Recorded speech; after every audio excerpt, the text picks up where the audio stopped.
Magandang umaga po, sinalubong ng kanilang mga kababayan ang mga inuwing labi ng mga nasawing miyembro ng PNP Special Action Force sa kani-kanilang probinsya. Binigyang pugay ang mga itinuturing na bagong bayani. Patuloy naman ang panawagan ng pamilya ng mga nasawi para sa hustisya. May news to go si Haji Rieta.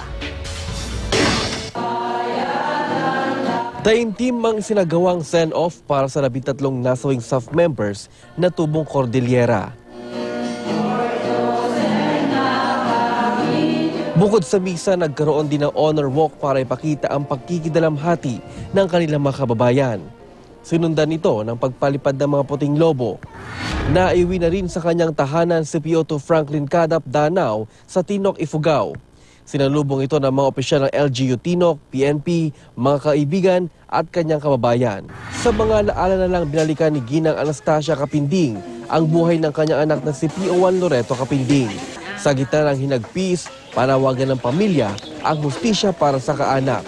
Hindi rin matanggap ang ama ni Piotr Chumgok-ong Agabon ang umano'y brutal na pagpatay sa kanyang anak. Matitinding sugat ang sinapit ni Piotr Agabon base sa kanyang death certificate.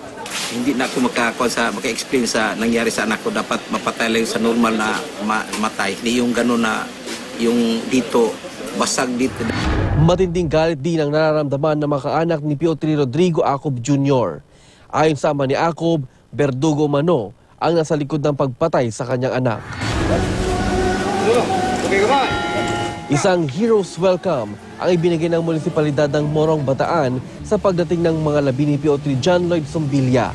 Labis ang lungkot ng may bahay ni Sombilya na 6 na buwan pa namang buntis. Sa Bulacan, walang patid ang pakikiramay kay Piotr Junel Kibete.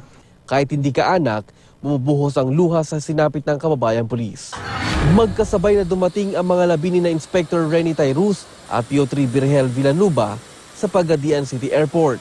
Marami sa mga pulis na sumalubong sa labi ay nagpakalbo pa, tanda ng kanilang pakikisimpatya sa sinapit ng dalawa. Matyagaring nag-abang ang mga residente para lamang masilayan ang labi ng dalawa at nagpailaw pa ng kandila. Saludo mula naman sa hanin ng kapulisan at militar sa Zamboanga ang sumalubong sa mga labi ni Piotr Victoriano Acain. Ganito sinalubong ng mga taga-Dulag Leyte ang mga labi ni Piotr Glenn Bedua.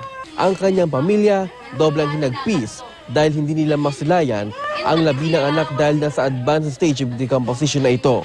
Bukod sa hustisya, umaasa naman ang pamilya ni P.O.1 Mark Lori Clemencio na tutuparin ng pamahalaan ang pag-agapay sa mga naulilang pamilya ng mga staff troopers. Haji Rieta, GMA News.